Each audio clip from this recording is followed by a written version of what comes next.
आई फगुआ के महीना चढ़ गइल बा। इहे फगुआ में एक जानी अपना सैया से बड़ी प्यार से कहत ताड़ी कि ए राजा जी देखी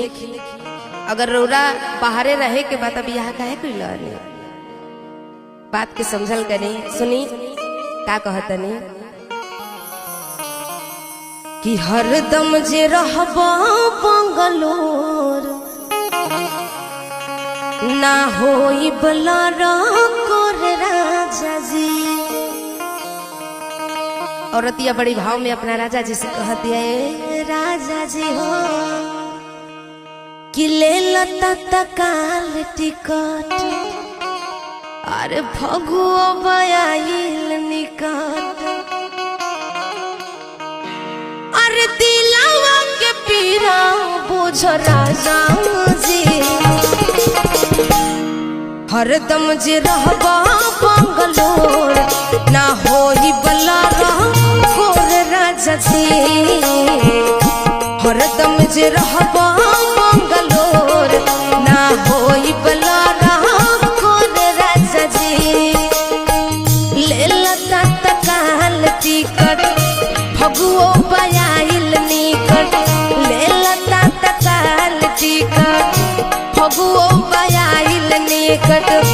दिलवा के पीरा बुझ राजा जी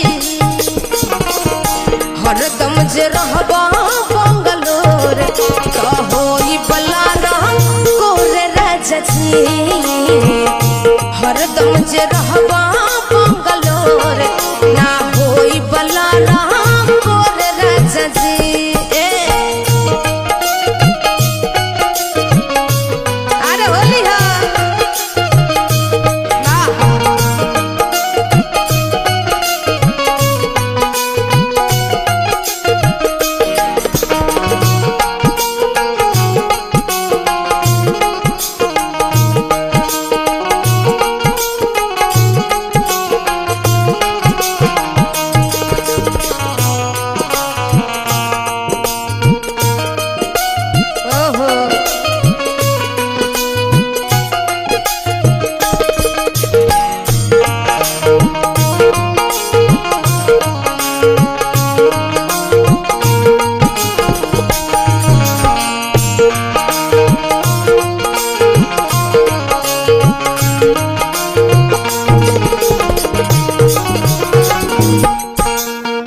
राजा जी और सुनी किन किन धैले पानी